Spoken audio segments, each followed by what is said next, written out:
Hi friends, good morning. ఈరోజు మనము కూర కారం ఎలా చేయాలో నేర్చుకుందాం. 1 కప్పు శనగపప్పు, 1 కప్పు మినపప్పు, 1 కప్పు పల్లీలు ఇలా వేసి వేయించాలి. అందులోనే 1 స్పూన్ జీలకర్ర కూడా వేసాను.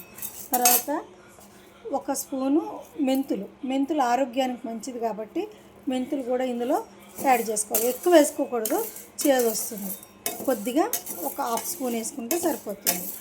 తర్వాత ధనియాలు విడిగా వేయించి పెట్టాను. ఇందులోనే మళ్ళీ మనము ఎండుమిరపకాయలు కూడా వేసి వేయించుకోవాలి. కొబ్బరి కూడా వేస్తారు, ఎండు కొబ్బరి, కానీ ఎక్కువ రోజులు నిల్వ ఉండదు.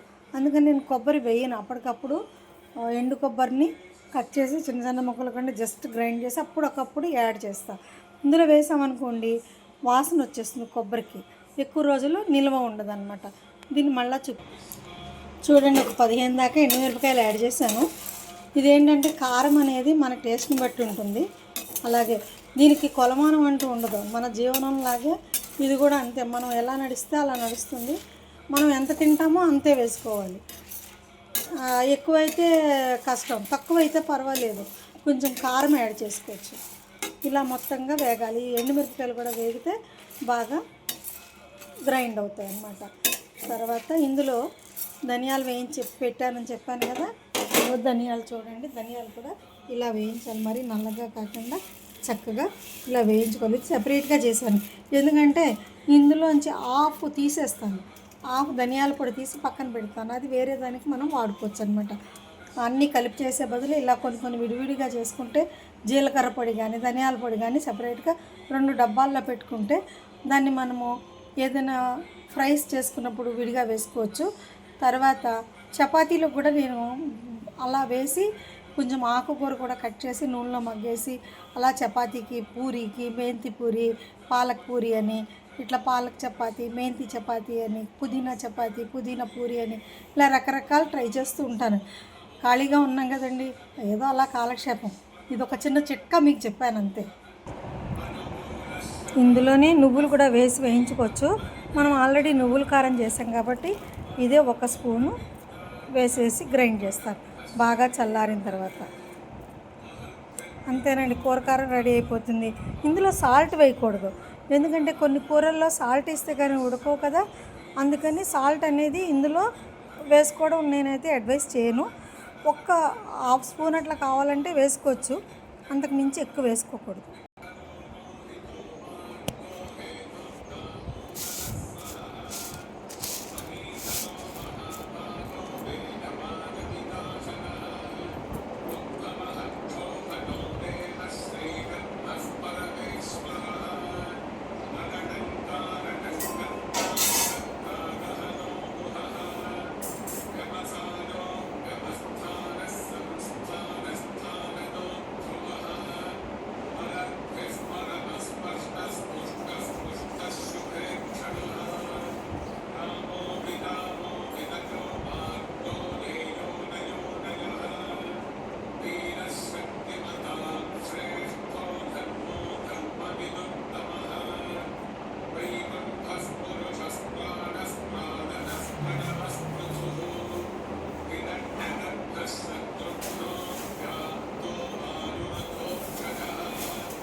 ఇంతేనండి. ఇదంతా చల్లారిన తర్వాత ఇందులోనే మనం ధనియాలు అనుకున్నాం కదా, ధనియాల పొడి కూడా ఇది ఆప్షనల్. జనరల్గా సాంబార్కి వేస్తాం ధనియాల పొడి మిరియాలను, కానీ నాకు ఇది హెల్త్కి మంచిదని కొంచెం ధనియాలు కూడా నేను ఈ కూర పొడిలో యాడ్ చేస్తూ ఉంటాను. ఇది కూడా ఇలా వేసేసి ఇదిగో ఎండుమిరపకాయలు ఇందులో వేసి పెట్టాను చల్లారాయి. ఇది చల్లారాక ఇది కూడా వేసి గ్రైండ్ చేశాక మీకు చూపిస్తాను. ఇంతేనండి, గ్రైండ్ చేసి తీసుకొచ్చాను చూడండి. ఇది మరి కొంచెం పల్ప్గా అనిపించాలి, తింటూ ఉంటే మనకి పంటి కింద పడుతూ ఉంటే ఆ టేస్టే వేరు. మరి కాటుకులా మెత్తగా మాత్రం గ్రైండ్ చేయకండి. ఇంకొక ముఖ్యమైన విషయం ఏంటంటే, ఏ పొడులు చేసి పెట్టుకున్నా కూడా ఆయిల్ కానీ నెయ్యి కానీ వాడకూడదు. డ్రైగానే వాటిని ఫ్రై చేయాలి. ఫ్రై చేసిన తర్వాత బాగా చల్లారాలి. బాగా చల్లారిన తర్వాత మాత్రమే గ్రైండ్ చేసుకోండి. Okay, thank you.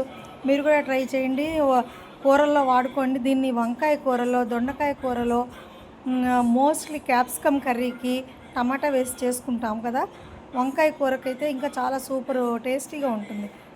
ఇలాంటి కూరలకి ఇంకా మన ఇష్టం ఎందులోనే వేసుకోవచ్చు, బట్ పర్టికులర్లీ క్యాప్సికమ్కి, వంకాయకి, దొండకాయకి, సొరకాయకి, వీటన్నిటికీ కూడా చాలా టేస్టీగా ఉంటుందన్నమాట. ఇలా చేసి పెట్టేసుకుంటాం. అండ్ ఇంకో చిన్న టిప్ అండోయ్ ఏంటంటే, ఈ పౌడర్ ఉంది కదా, దీనిని మనం దోశ వేసుకున్నాక దోశ పైన స్ప్రింకిల్ చేసుకోవచ్చు దోశ పౌడర్ లాగా. అది కూడా చాలా దోశకి ఒక యాడెడ్ ఫ్లేవర్ అవుతుంది. ట్రై చేయండి మీరు కూడా. Thank you. కామెంట్స్లో పెట్టండి, లైక్ చేయండి, షేర్ చేయండి, సబ్స్క్రైబ్ చేయండి. ఓకే.